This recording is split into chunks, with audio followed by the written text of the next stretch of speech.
சீமானும் விஜயும் வந்து பாஜக பெற்றெடுத்த பிள்ளைகள் அப்படின்னு சொல்லி திருமாவளவன் குற்றச்சாட்டு முன் வச்சிருக்காரு.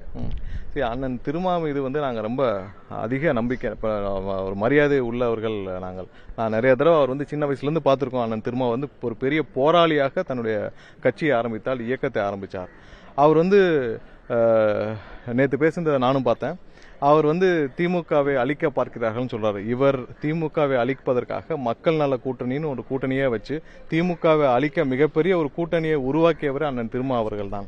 இன்னைக்கு அவர் வந்து அந்த போராட்டத்தில் அவர் தோல்வியுற்று அதற்கு மேல போராட வலிமை இல்லாமல் ஒரு காம்ப்ரமைஸ்டு பாலிடிக்ஸ்க்கு போயிட்டார் அண்ணன் திருமா அவர்கள். அது போனதுலேருந்து தான் பாத்தீங்கன்னா அவருடைய முக்கியத்துவமும் போச்சு. அவர் எதற்காக இந்த அரசியலுக்கு வந்தார்ன்றதும் போயிடுச்சு. இவ்வளவு தூரம் காம்ப்ரமைஸ் பண்ண வேண்டிய அவசியம் அண்ணன் திருமா அவர்களுக்கு இல்லை. அவர் வந்து எப்படின்னா தன்னை சார்ந்த ஒரு சமுதாய மக்களுக்கு இதுவரை அவர் என்ன செஞ்சிருக்காருன்னு கேட்டால் அவரால் எதுவும் குரல் கொடுக்க முடியல. நேற்று வந்து இங்க இருக்க செவிலியர்கள் வந்து ஒரு 18,000 பேருக்கு மேல ரோட்ல நின்று போராடிக்கிட்டு இருக்காங்க.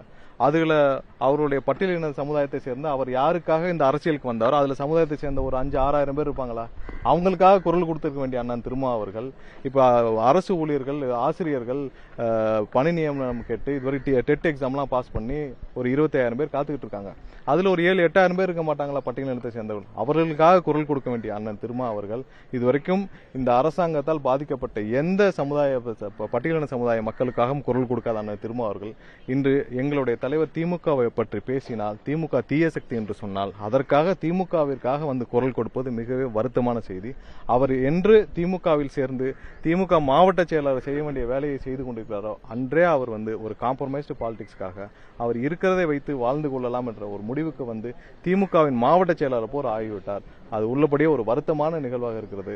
அவர் இனிமேல் அவர் வந்து அவருடைய இயக்கத்தை, ஏன்னா அவருடைய உங்களுக்கு எல்லாம் தெரியும், அவங்க கட்சி நிர்வாகிகள் எல்லாரையும் திமுகவினர் வந்து ஒரு பொருட்டா கூட உட்கார வச்சு கூட பேச மாட்டேங்கிறாங்கன்னா அவங்க கட்சி நிர்வாகிகள் பல பேர் சொல்லியிருக்காங்க. இன்னைக்கு வந்து ஒரு அடிமைத்தனத்திலிருந்து மீட்பேன், ஒரு சுயமரியாதை கொண்டு வருவேன்னு சொல்லி ஒரு இயக்கத்தை ஆரம்பிச்சுட்டு இன்று அவருடைய கட்சியும் சேர்த்து அவரையும் சேர்த்து அவருடைய தொண்டர்களையும் வந்து திமுகவோட அடமானம் வைத்து விட்டார் எங்களுடைய குற்றச்சாட்டு. தயவு செஞ்சு அண்ணன் திருமா அவர்கள் என்ன நோக்கத்துக்கு ஒரு போராளியாக வந்தார், அவரை பார்த்து பல பேர் நாங்கள்லாம் வியந்தோம்.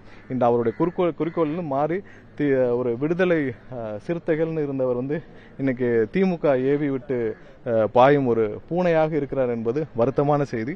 அவர் இனிமேலாவது தன்னை மாற்றிக்கொண்டு அவர் எதற்காக இந்த அரசியலுக்கு வந்தான்றதை உணர்ந்து அவர் பேச வேண்டும், செயல்பட வேண்டும் என்று கேட்டுக்கொள்கிறோம். நன்றி.